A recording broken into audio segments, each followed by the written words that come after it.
Say it again now, I'm filming. It's got that old bus smell. It doesn't sound as good now. I know, because it's forced. Alright, let's do the thing. Here's the camera. Whoa, I nearly fell in the hole. Oh, Jesus, careful. Do you want me to film from here?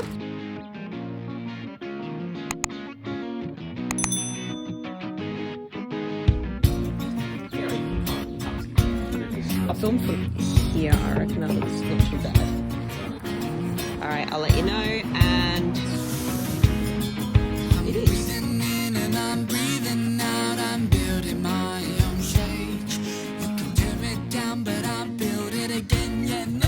Alright, so yesterday we were doing the platforms and I just got stuck in the end and did a lot of it without thinking that maybe we should film it. So, first things first. If you haven't got one, you need to get yourself a shop manual. I got this online for about 40 bucks, but it cost about 150 bucks to get them binded and printed. There's 3 of these that are that thick, and it's very useful. Because what I found here was the structure of the bus. That's the skeleton. That essentially tells you what is needed and what isn't. As far as I could tell on the seats, or with these seat platforms, it's not in this. So I think that Fuso released these buses just as a shell, and then they either contract someone else to put the seats in, or it's just a part of the Fuso company but a separate entity that puts the seats in, because it is not a part of the original shell. This bit though I've just deleted because it looks like it's just sitting on these main frames but is not really important at all. It's not holding anything.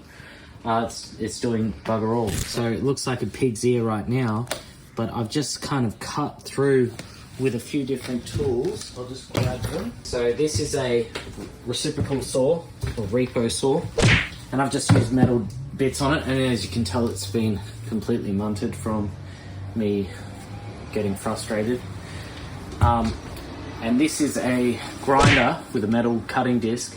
I didn't want to use the grinder over here because there's a giant fuel tank there and I didn't trust that there weren't any vapors in the air. But this guy I used and I cut through it pretty well. It was very awkward, but I got through it. It took a long time, but it is possible to do it. You just have to be careful with what you're cutting. Now this is the one that we were showing you the other day where we had the timber piece on and I lifted it off. I'm pretty sure we got footage of that. I can't remember. Pretty sure we did. And it was an absolute nightmare to get it off because of the silicone. But it's off now. And now the next nightmare is cutting through this stuff. What I do is I put it on a slight angle depending on what is in my way, and then I'll just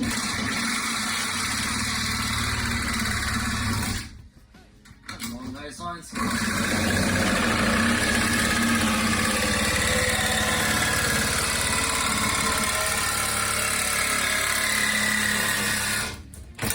Something like that, right? And I'm just cutting off in pieces to whatever I can get to. And yeah, doing it bit by bit as best as I can. Looks like a pig's ear, but you're gonna have flooring over the top, so it's not an issue.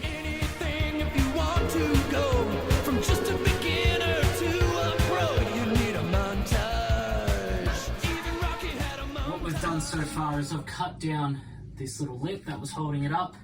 I'll be grinding it back with a grinding disc, which I don't have any yet.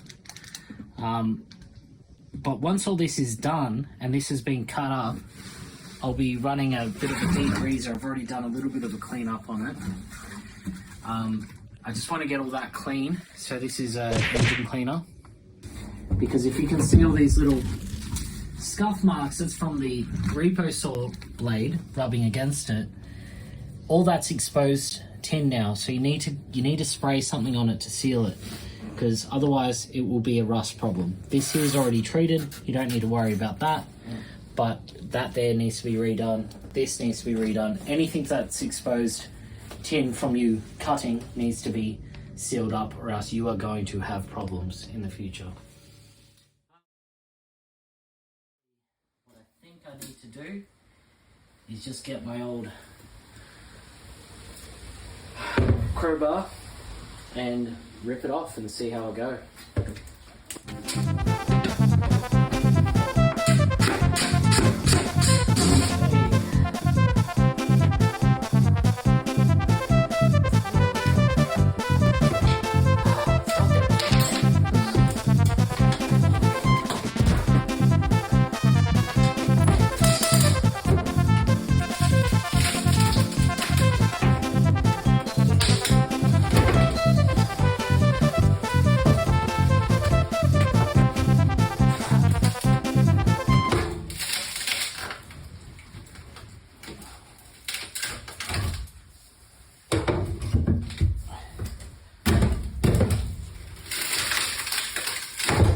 Oops.